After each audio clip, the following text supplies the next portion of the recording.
तो इन थीम्स के आधार पे आपने जो कुछ चुने हुए नाम निवेशकों को बताए हैं, 10 खास नाम आपने निकाले हैं, उन पे ज़रा निगाह डालते हैं और ये जो 10 खास नाम हैं, इनको हम देखें तो एक तो नाम है स्टेट बैंक ऑफ इंडिया का, दूसरे ओएनजीसी आपने चुना है, इसके बाद कोल इंडिया है, सीमेंस है, हीरो मोटोकॉर्प है, डालमिया भारत शुगर है, कजारिया सेरेमिक्स है, पीएनबी हाउसिंग है, लेमन ट्री है और सनटेक रियल्टी है।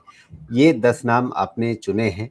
तो इसमें शायद मार्केट कैप के हिसाब से भी आपने बैलेंसिंग करने की कोशिश की है कि कुछ लार्ज कैप हो, कुछ मिड कैप के भी कुछ नाम रहें और फिर सेक्टोरल एक बैलेंस बने और जो थीम आपको पसंद आ रही है, इन सबको ध्यान में रखते हुए ऐसा लग रहा है ये जो 10 नाम चुने हुए हैं। अब ये बताइए कि ये रिपोर्ट आए हुए जब उसके बाद से बाज़ार थोड़ा और चल गया है। जी। तो अगर मैं कहूँ कि कहाँ पे अभी भी सबसे ज़्यादा अपसाइड बची हुई है और इनमें कौन से नाम जो हैं, वो आपको ख़ास तौर पे सबसे ज़्यादा पसंद हैं?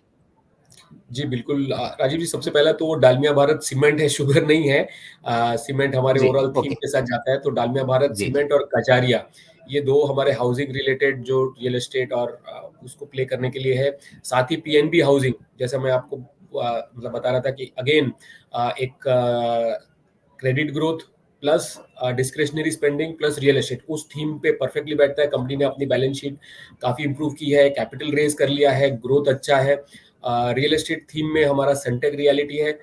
क्लियरली जो प्रीमियम सेगमेंट है वहां पर ये one of the bigger better players है, तो वो हमने उसको सिलेक्ट किया है।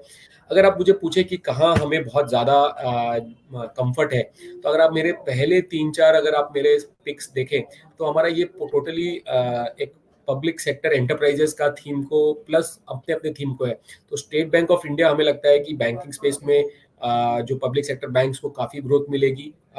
इन बोथ कॉर्पोरेट, इंडस्ट्रियल और रिटेल, तीनों स्पेस में काफी वेल डाइवर्सिफाइड है। इंडिया का लार्जेस्ट बैंक है, तो इनको सबसे ज्यादा बेनिफिट मिलेगा। आरओएस जो कंपनी का है 1% से ऊपर आ गया है, कंपनी अब 1.2% आरओएस को एम करती है, तो यहाँ पे एक री रेटिंग भी चलेगा और अच्छी ग्रोथ कोर बिजनेस में देखने को मिलेगी।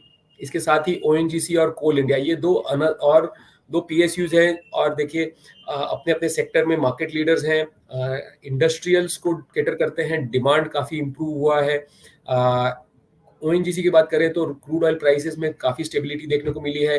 $80-90 के बीच में अब वो स्टेबलाइज हो रहा है। ग्लोबली जितने भी जियोपॉलिटिकल इश्यूज हुए लास्ट ईयर, उसके बावजूद, और जो अब मिडिल ईस्ट की बात करें, ओपेक नेशंस की बात करें, उन्होंने प्रोडक्शन मैनेजमेंट करके एक क्रूड को कंसिस्टेंटली रखने की कोशिश किया, जिससे हमें लगता है कि इनके खुद के नए 2-3 ब्लॉक्स में प्रोडक्शन बढ़ेगी और उससे लेकर काफी यहाँ पे ग्रोथ देखने को मिलेगा। सिमिलरली पावर डिमांड की हमने बात की, काफी बेटर ऑल टाइम हाई पे है। यहाँ से भी पावर डिमांड बढ़ने की जो हमारी एक्सपेक्टेशन है, तो हमें लगता है कि कोल इंडिया में डिविडेंड यील्ड का तो एक सपोर्ट मिलता ही है। वैल्यूएशंस काफी कंफर्टेबल है और प्रोडक्शन में कंपनी ने काफी इंप्रूव किया है।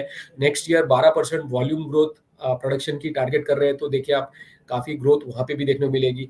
तो ये 2-3 स्पेस है गवर्नमेंट पीएसयू स्पेस में, जहां हमें लगता है कि काफी अपसाइड इस साल देखने को मिलेगा। अभी भी वैल्यूएशन में कंफर्ट है। जी।